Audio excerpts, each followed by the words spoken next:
welcome to Too Fond of Books. My name is Janelle, and this is Murder Mystery Monday. I love Murder Mystery Monday. I love doing this series. It's really fun to choose a mystery from my collection to recommend to you. And today I have a historical mystery by Paul Doherty called The Mysterium. Now, Paul Doherty has been writing for years. This one is backlist, but it is the 17th book in the Hugh Corbett series, which came out, I believe, in 2010. The series itself started in the 80s, and he has been writing mysteries since the 80s, but I don't hear Paul Doherty talked about very much, and he is one of my favorite historical mystery authors. He writes really great mysteries, but he also includes just fascinating historical detail. I really love that. There's a little bit about Paul Doherty in here I wanted to share with you. Paul Doherty is one of the most prolific and lauded authors of historical mysteries in the world today. His expertise in all areas of history is illustrated in the many series he writes about, from the Matilda of Westminster series, set at the court of Edward II, to the Amaratoke series set in ancient Egypt. Amongst his most memorable creations are Hugh Corbett, that's the guy in this book, Brother Athelstan, and Roger Shallitt.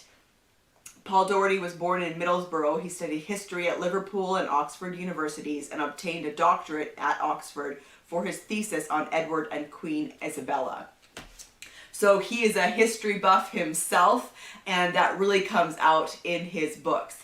Hugh Corbett is an emissary for the King Edward I. He gets sent to investigate certain situations. So let me read from the back. February 1304, and Sir Hugh Corbett is on the trail of an assassin prowling London's streets.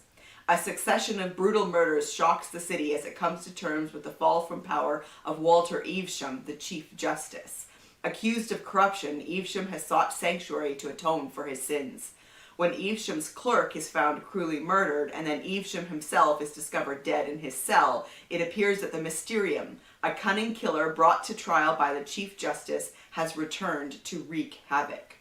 Sir Hugh Corbett is ordered to investigate the hideous murders and to find out if the Mysterium has returned or if another killer is imitating his brutal methods.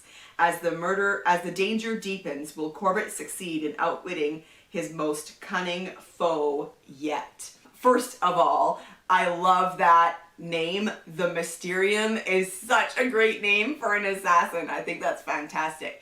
Now, based on that description, you may be wondering just how violent this book is. As I recall, it's been a few years since I've read this, but as I recall, there are murders and they are brutal, but I don't believe there is a ton of description. I think you get enough to know what happened, but I don't believe there's a huge amount of on-the-page violence.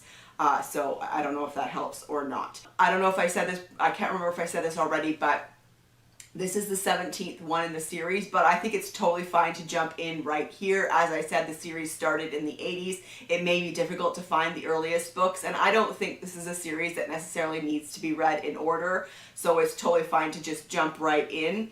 Let me read to you from the beginning. A cold wind swept the Thames. The river, a broad ribbon of inky blackness lit here and there by the glow of lamp or candlelight, surged powerfully between its banks. The late winter rains had lashed the king's great city of London, drenching the thatched roofs of the poor and cascading down the dark red tiles of the stately Cheapside mansions. The year was turning. Spring was easing its way into the icebound countryside beyond the tower. Soon the harsh rigor of Lent would be imposed, fasting, sackcloth, and penance. The striving pews of London churches would become busy. Those seeking absolution would creep to the cross hoisted high on the rood screen to confess their sins: pride, avarice, greed, lust, and above all, murder. So for today's recommendation, I have The Mysterium by Paul Doherty. Please let me know in the comment section down below if you've ever heard of Paul Doherty, if you've read Paul Doherty. I'd be really, really curious to know. Also, are you a fan of historical mysteries? And these are really historical. Are you a fan of medieval historical mysteries? I really love the medieval time period. I just find it so fascinating. And I really enjoy learning about the time period through reading books like these. So this is my recommendation for today, and I will see you for another video soon. Bye.